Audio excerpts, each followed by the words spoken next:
ये लो तुम्हारी अमानत। बोले बेटा तूने ऐसा क्या कर दिया, उसका बाप तो देने वाला नहीं था।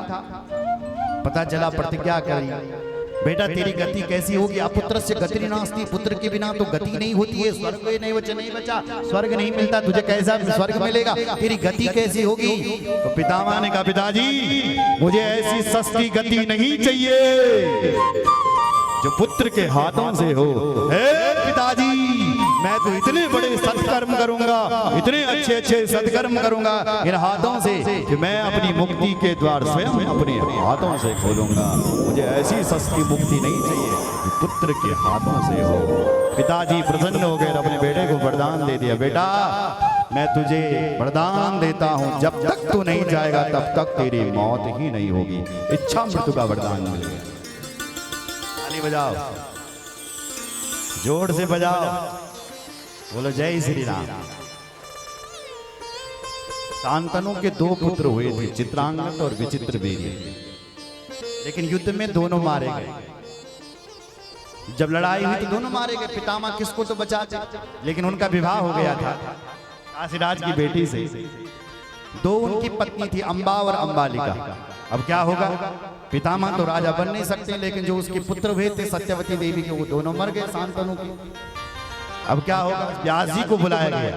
व्यास जी ने कहा इनकी जो पत्नियां वो मेरे आगे से नग्न अवस्था में निकले तो इनकी संतान हो जाएगी। तो उनको देवी को बुलाया गया, व्यास जी के सामने खड़ा कर दिया। सबसे पहली थी अंबा। वो जब व्यास जी के आगे से निर्वस्त्र निकली तो उसने व्यास जी को देख करके अपनी आंखें बंद कर दिए, इसलिए उसके गर्भ से अंधा धृतराष्ट्र पैदा हो गया।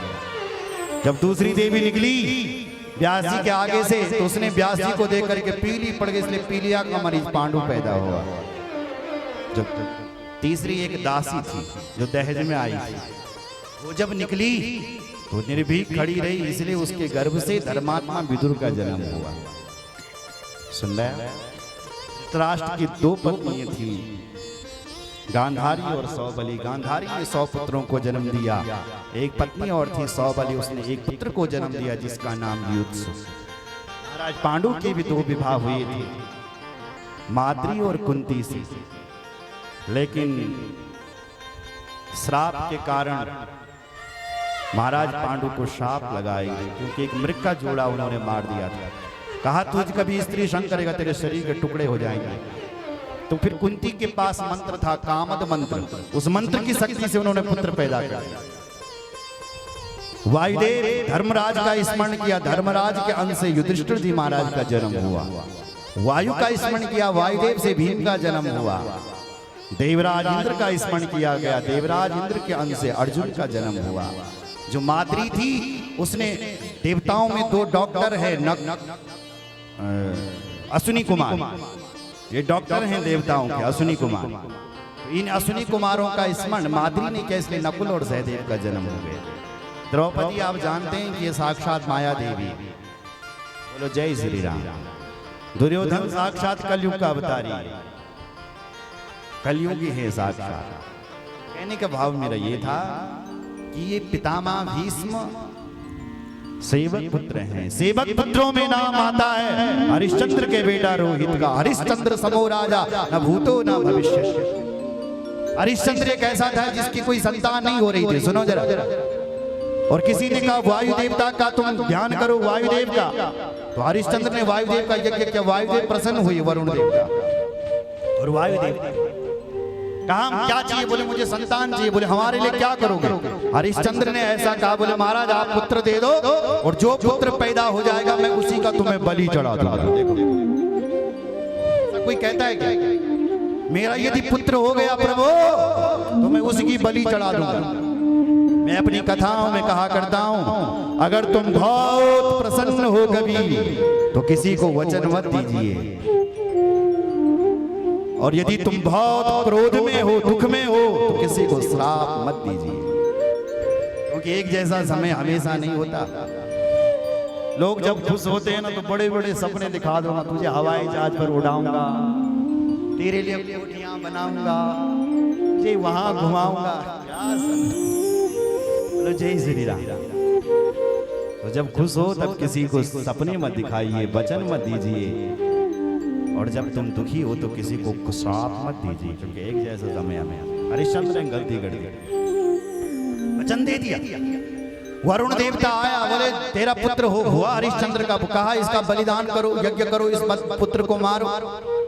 कहा अभी हम शुद्ध नहीं हुए।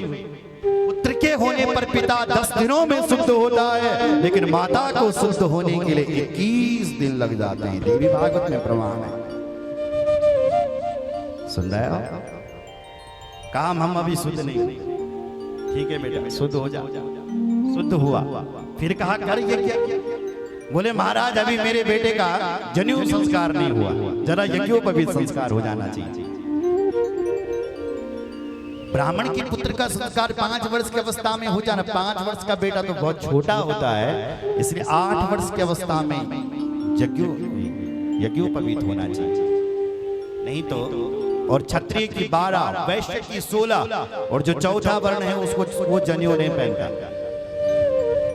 सुन रहे हो? हाँ मेरे बेटे का। और जब बेटा बड़ा हुआ तो बेटा घर से ही भाग गया। अब क्या होगा? कौन यज्ञ करेगा? वशिष्ठ जी के पास गया, बेटा भाग गया। इंद्र ने उसको सिखा दिया तू मरने वाला है, तेरा बाप तेरा यज्ञ करेगा। बेटा ही भाग गया। अब क्या होगा?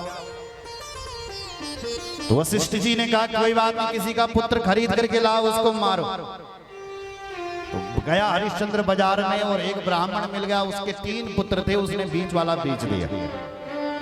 उसने कहा मेरा जो बड़ा पुत्र है वो मेरा संस्कार करेगा, और मेरा जो सबसे छोटा है वो मेरी पत्नी का, अपनी माँ का संस्कार करेगा, लेकिन जो ये बीच वाला है ये फालतू है मंजिला, उसी को बेच दिया। अजीगढ़ लोगों का कितना दुष्ट आदमी। पुत्र पिता की आत्मा होता है। इस दुष्ट को देखो, अपने पुत्र को बेच रहा है, उसके गले में रस्सी डाल दी। विश्वामित्र जी आए, विश्वामित्र जी ने बहुत समझाया, हरिश्चंद्र गलत कर रहे हो। वशिष्ठ भी गलत करवा रहा है, नहीं माना। हरिश्चंद्र को बहुत समझाया, ले नहीं माने हरिश्चंद्र और वशिष्ठ जी। तब से विश्वामित्र जी हरिश्चंद्र और वशिष्ठ जी के दुश्मन हो गए, क्योंकि उन्होंने कहना नहीं माना। फिर भी उस बालक को मंत्र दिया गया, वरुण का मंत्र। इस मंत्र को जब उसको मारने के लिए तैयार किया गया, तो उसी समय वरुण देवता प्रकट हो गए। बोलो वरुण देव भगवान की जय। एक बात मैं कहना चाहता हूं, किसी भी इंसान की नरबली नहीं चढ़ती है। अगर किसी पशु से तुम उसके पुत्र को दूर करो, तो भैंस अपने बेटे के लिए 1 दिन तक रोती है। अगर भैंस के बच्चे को आप उससे दूर करोगे ना, 1 दिन तक भैंस भी रोती है अपने बेटे के लिए। अगर आप बकरी से उसके पुत्र को दूर करोगे ना, तो बकरी अपने बेटे के लिए आधा दिनों तक रोती है। लेकिन सोचिए, किसी मनुष्य से, किसी मां से यदि आप उसके पुत्र को दूर करोगे, तो वो मां अपने बेटे के लिए जीवन भर रोती है।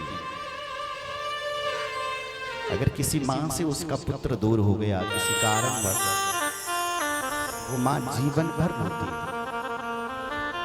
इसलिए नरबली नहीं है। बहुत समझाया था विश्वामित्र ने, लेकिन कहां मानने वाले। बोलो जय श्री राम। वरुण देवता आए, वरुण का नाम का जप पूरा हुआ। वरुण देवता ने उस बालक की भी रक्षा करी, लेकिन अपने बेटे अभी घर ले आया। कौन? रोहित। लेकिन विश्वामित्र ने जब परीक्षा ली हरिश्चंद्र की कि सत्यवादी है कि नहीं है, तो उसकी परीक्षा में महाराज हरिश्चंद्र का बेटा भी बिक गया, पत्नी भी बिक गई, हरिश्चंद्र अपने आप भी बिक गया, उसका पूरा राज्य भी बिक गया। हरिश्चंद्र का बेटा जो अपने बाप के लिए बिक गया था, बाद में जब उसको होश आया तो उसको भी पुत्र कहते हैं, सेवक पुत्र। बोलो जय श्री राम। सेवक पुत्रों में नाम आता है गौकर्ण जी का। बोलो जय। आइए एक भजन करेंगे, और तब तक आपके लिए जलपान की व्यवस्था भी हो रही है। बोलो भक्त वत्सल भगवान की।